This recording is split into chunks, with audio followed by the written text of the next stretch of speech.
You're listening to Two Broads Talking Politics. Today's guest is Teri Yuan. Please be aware that the conversation will discuss some sensitive topics of gender-based violence.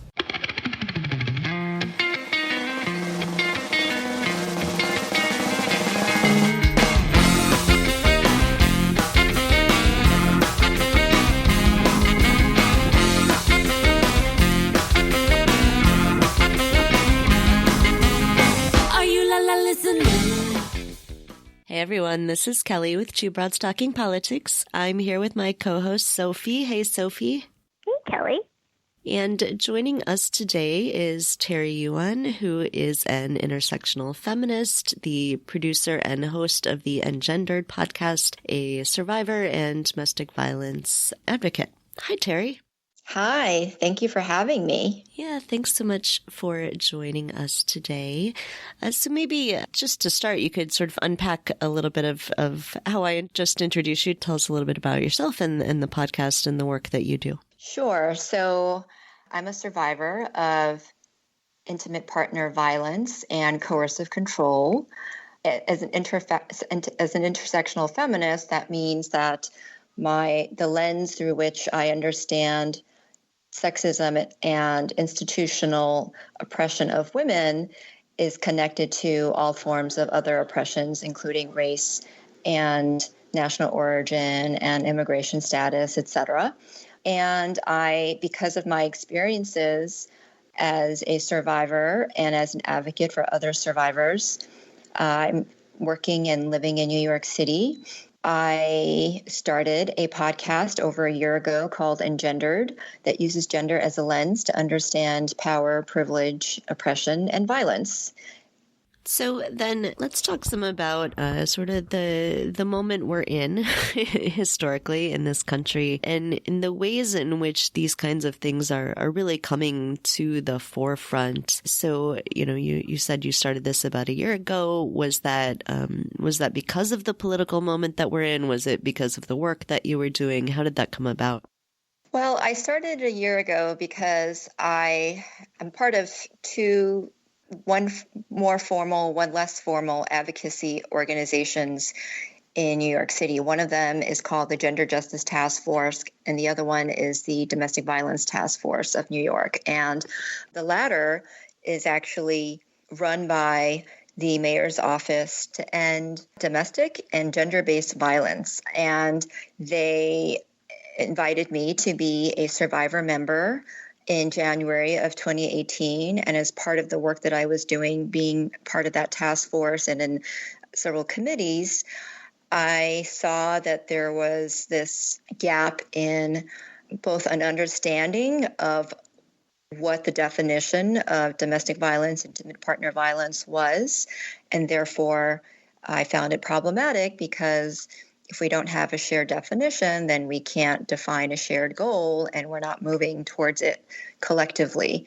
And so I started the podcast as sort of a response to what I saw was a gap, with this wish that maybe the people who are members of the task force might want to listen. And it might be a starting point for us having this conversation. As a response to what you said, also, I want to add that, yes, we are in this moment, and we have been for hundreds of years for women and people of color who have been oppressed. It's just that it's becoming more visible to white progressive folks. And I think it was much more so in November of 2016 when we had this change in administration. And it was really then that I had a personal crisis that was escalated with my abuser. And it coincided with the election of the person who's currently in office. And it was a moment of both grief and in some ways hope, I felt, because I thought, wow, now everybody will understand in this country, but possibly across the world, what it feels like to be in an abusive relationship. And perhaps people who are survivors of intimate partner violence we can use our experience and our lens to make the journey of recognition and understanding and towards activism and change in policy a shorter one. So it doesn't have to be, we don't have to waste time, and we could leverage our experience to the benefit of everybody. We're talking about intersectional feminism here, and I think that's a term that a lot of people are familiar with. Hopefully, a lot of people who listen to this podcast care about intersectionality. But what are some of the ways that you have seen that play out? What are some of the ways in your own work and in your podcast that you really focus on intersectionality and the importance of being really inclusive in feminism? Well, I think that people have this concept that unless you experience X or Y, that you won't understand or be able to relate to the experiences of that particular group. So unless you're queer and you've been discriminated against by homophobia, or you're a person of color and you've experienced racism, or a woman and you've experienced sexism and the fear of, that we carry with us when we're walking down a dark street at night, that these experiences somehow are unique to and essential to those groups of people. And the idea of intersectionality is that everybody under our white male supremacist capitalistic patriarchy, is oppressed in some way, is colonized. And even if you are in a position of privilege, you are as well under the system. And so you don't have to be of difference to be able to understand oppression, and you can apply a both theoretical as well as a political framework for understanding that various people don't have access to equal rights or to justice in their daily lives in various systems, and that those inequities are harmful to everyone. So I want to talk some about the ways in which Trump is himself an abuser, how we can view his presidency in through that lens, and understanding sort of the way we writ large react to both to Trump but to the administration more largely, in ways that can be this coercive control model. Can you talk some about that and the parallels that you draw? Sure. So there's the literal aspect that he's an abuser. There have been many, many allegations, both from his ex-wives and over 22. I'm not sure if it's more than that, but at least 22 women have come forward with allegations of sexual abuse, sexual assault, rape, and his ex-wife domestic violence, which I believe included marital rape as well as strangulation. And so there's the physical aspect of abuse, that he uses physical prowess to exert control over others, to dominate others. He is someone who, through his sort of revolving door of people who work in his administration at very high levels, cabinet members, et cetera, their employment is at the whim of whether he feels that they are loyal to him or not. And so there's this sense of always intimidation and fear that if you step out of line and you don't do what he asks you to do or he expects of you, or if you embarrass him, whatever it may be that is his mood, of the day, then you're possibly going to risk losing your job or your reputation, or financially he might sue you if you make a claim that is valid and true, such as sexual assault allegations, and he will use his money and power to weaken your position and to discredit and destroy you. And so in the coercive control model, there's a set of behaviors that include intimidation and isolation and regulation. And I think the normalization of the news, what he claims is fake news, which is mainstream media, to his base, is, basically what child molesters do, which is grooming. And so he's basically grooming his base to be accepting of all of these behaviors, and he kind of pushes the envelope and keeps moving the bar little by little. And you can see that in the way they're responding to the crisis at the border, where last week AOC and other members of Congress went to visit the detention centers, and at the same time there was the revelation that there were secret Custom and Border Patrol agent groups in Facebook, that were not only derogatory but had hate speech and had threats of violence, not just towards AOC but towards women in general, et cetera. And so he's basically treating his base as abusers do when you get your friends and family to turn against the victim, to discredit and gaslight the victim and isolate her, so that your own family may not be on your side anymore, and then you get them to do your bidding.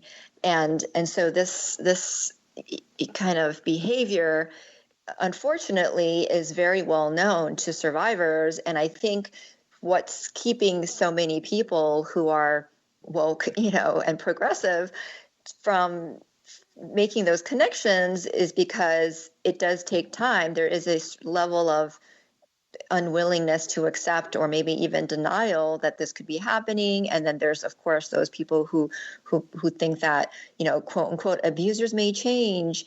And maybe if we just give him enough love or understanding or compassion, he will, be transformed. And Trump is not going to be transformed. He is who he is. And if people recognize that, the way survivors recognize after many, many efforts potentially of wanting their partner to change and not seeing change, then we can take a different approach to how we respond to the administration's attacks on democracy and our freedoms. Why do you think that Trump has not suffered very many consequences of this gender-based violence? Because I feel like we knew about so many of the allegations prior to him even running, and yet he still ran, became the Republican nominee, and then became the president, and is still the president.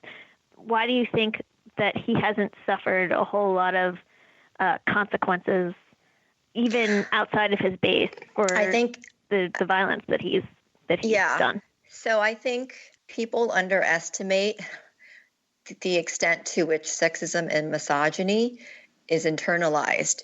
And so it is so internalized that very often when we're talking about isms, racism, there's been for several decades a movement to end mass incarceration, and there have been people who are leading that effort, who are leading the effort for prison reform and who are putting money into that effort and helping to elect progressive DAs across the country and, bring awareness and fund think tanks and all of that. But with regard to gender, we don't have the ERA yet. And so many people forget about the right, all the white women who voted for Roy Moore, those kinds, right? And who are part of his base, who say, I wouldn't mind if he grabbed my, what, right? Forget those women. I'm talking about the progressive women on the left who think that they're liberal. There's so much privilege in the groups that I'm in, and I wouldn't say no, but very little recognition of the lack of intersectionality, and so.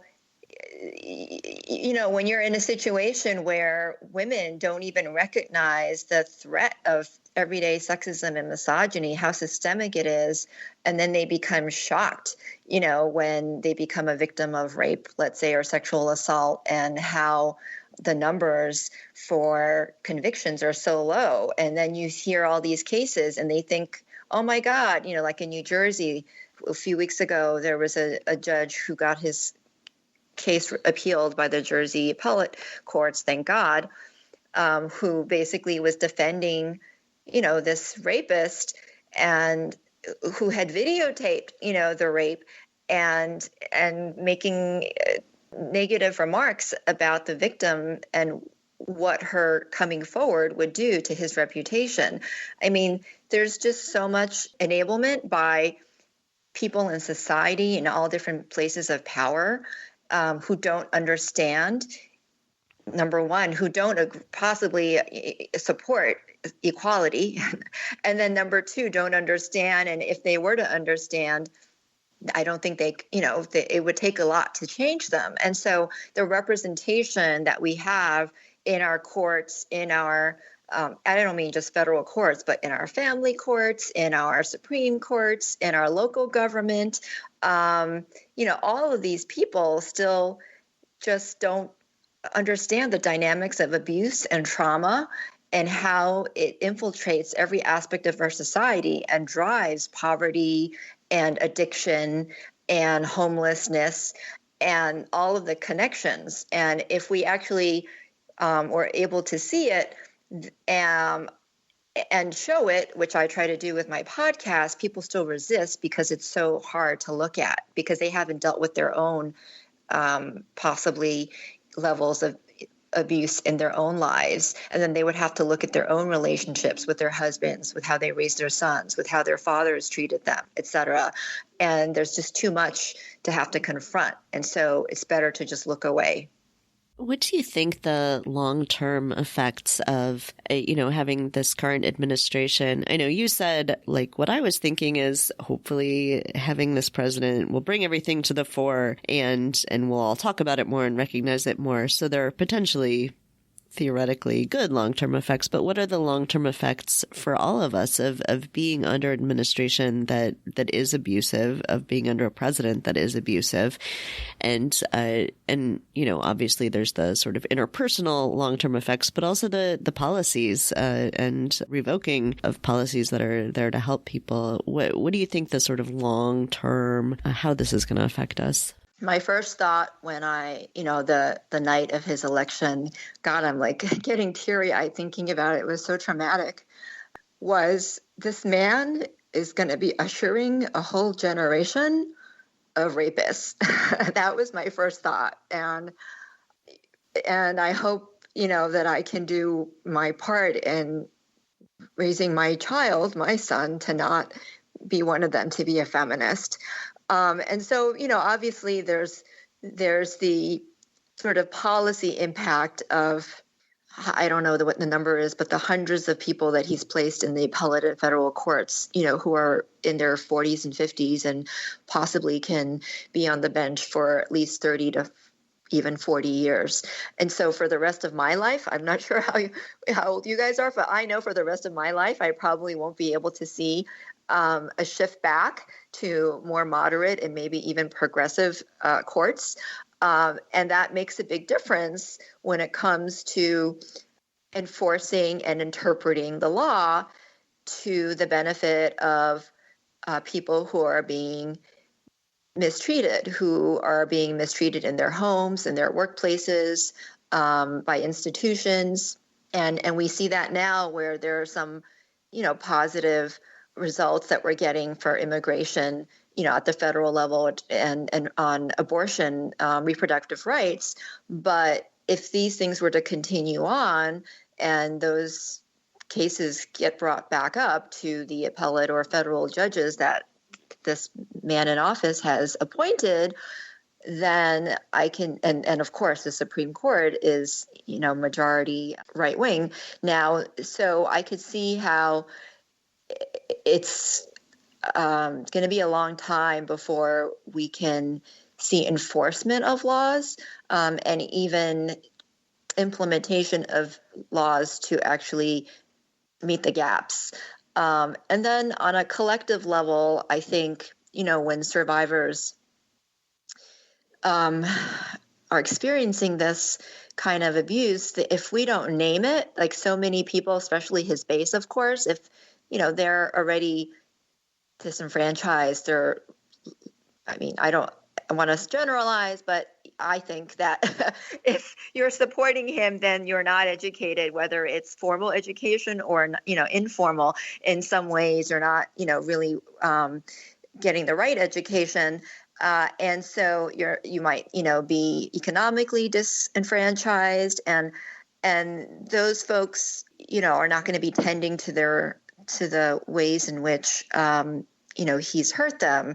And then the rest of us, I think, when you're dealing with trauma, when you get a break, you don't have time to be planning and strategizing. You just want to sit still and kind of rest in the, peace of it, however long that peace may last before another cycle comes, right? And so I think that we need to collectively, those of us who consider ourselves progressives and care about our country and our democracy, we need to collectively recognize that he is creating trauma on all of us, whether we acknowledge it or not, and get support for it so that we can manage our trauma, heal from it, and still be able to do the work that we need to do to resist and, reset our country back in course. And so the things that I would say, we need to concentrate on is how we choose to spend our time, who we spend our time with, and how we parent, and, what kind of jobs we take to basically address the problems of the world and hopefully create a sustainable planet, because that's such an urgent issue that is also very, very closely linked to sexism and misogyny. You mentioned wanting to raise your son to be better. I'm wondering, I also have a son, and so I'm wondering if you have any advice for people raising boys to sort of encourage them to think more deeply about their relationships with women. Sure. So I'm going to say, as a survivor, my son, has obviously influence from his father, who's an abuser. And so that is a completely different set of circumstances that I struggle with, that makes it even more challenging. But for the average person who is hopefully parenting their child, their sons, with a loving partner, I would say, first of all, hopefully your partner is also a feminist, intersectional feminist, and believes in equality for everybody, and is this, social justice minded, because those are values that I think we need to instill in not just our sons, but also our daughters. So to raise a feminist son, means to teach, and to raise feminist daughters, means to teach them that they should be accepted for who they are and not put them in this, gender binary box, to allow them to express their interests, which may go against gender norms, like boys who are, I think we've all seen this so much in the movies, right? There's so many movies where, a boy doesn't like to play a sport. And just in Stranger Things, the other day I saw, the most recent season, one of the characters, his sort of nightmare memories is of his father forcing him to play ball, and being terrorized for not playing well, and so that kind of scenario happens all the time. Replace baseball with some other sport, or some other activity where you're not viewed as, man enough or strong enough, or if you don't fight back, or if you don't, use domination and violence as a way to respond to someone hurting you emotionally or physically, then you're a disappointment to me as a parent. And so all of those kinds of messages that we give our children then gets replayed as they grow up in their own relationships, and especially romantic relationships. And then, of course, when they parent. And so, there's a great article in the New York Times called How to Raise a Feminist Son. And I forgot how many tips they had. I think there were like 12 tips. One of them was, make sure that you teach your son how to be a caretaker, not just for himself, but for others. That's not meant to be just a female's role. Help them have friends of both genders, of all genders, give them access to information and texts and entertainment that of all stories, so like there should be no such thing as stereotype of dragging your boyfriend to see a rom-com or chick flicks. I mean, every film is about humanity, and we should all learn, and be exposed to all different kinds of stories. And so those are just some tips. And I think that, the biggest one is just loving unconditionally your children and for who they are, and giving them the space to explore and discover who they are without imposing your own expectations on them, which is very hard to do. Because we, carry so much of what was imposed on us and relive those cycles through our children sometimes. And I think, if you find that there's conflict, being open to going to therapy as an adult, as a parent, or even going to family therapy and exploring those dynamics. Do you have some recommendations for people who would like to help survivors of domestic violence, who would like to be part of a solution? Sure. So first is listen to my podcast. My podcast is, in my opinion, a blueprint for understanding the causes, the symptoms, the policies that enable gender-based violence, and also offer solutions of how we can end it. And so it really, like, people don't want to listen or be exposed to negative stories because they think that, these stories about other people and it's over there. And it's not true. If you look at the statistics, of abuse, 1 in 5 women, it could be 1 in 4 in some cases, are going to be a victim of domestic violence. Similar numbers for sexual assault. And so if it's not you, it's going to be your friend or your daughter or your mother. And so and if we don't have that, what I call literacy around sexism and sexist oppression, then we won't be able to see the signs when it happens, because nobody's teaching us these signs.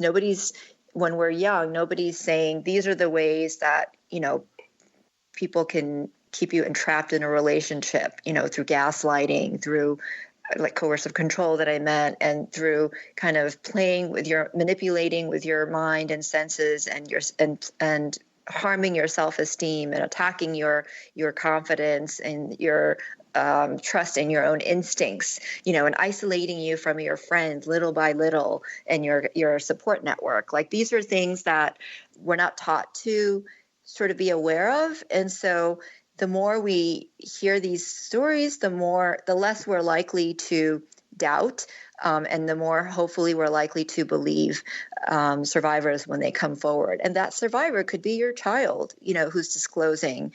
And so much of what the harm that's done is children don't disclose because they're afraid of being rejected or blamed or not loved, and et cetera. And a lot of parents who don't believe, for lots of famous people, they end up hurting these individuals for a lifetime, decades, until maybe later on when they're adults, in their 30s, 40s, 50s, they realize, oh my God, there's this thing that I haven't dealt with, and it's impacted the intimacy I have with my parent or whoever it was I disclosed with, and also the rest of my relationships. And I need to address it in order to, be able to have a fulfilling life. And so I think that becoming culturally aware and culturally literate and making connections so that when people see things that are happening in the administration, when people like to say that the issue, I've been in spaces where people like to say, well, we don't want to be political, or we don't want to let politics divide us. Well, what's happening in the administration is not about politics. It's about morality and human rights. And so, if you're still supporting him, then you're a danger to all of us, to our human rights and to the planet. And so I feel like this level of awareness is something that's about survival too. Like, it's for your own survival so that you can be able to live a life that is thriving and fulfilling, and connected. And so beyond just, access to these stories and getting involved. The next step is, after awareness, is being in dialogue with people, creating space. I just interviewed someone who was using the term white male in a way that made me cringe, because it was almost like in defense of the white male. And, the white male in this society is the one that's in power.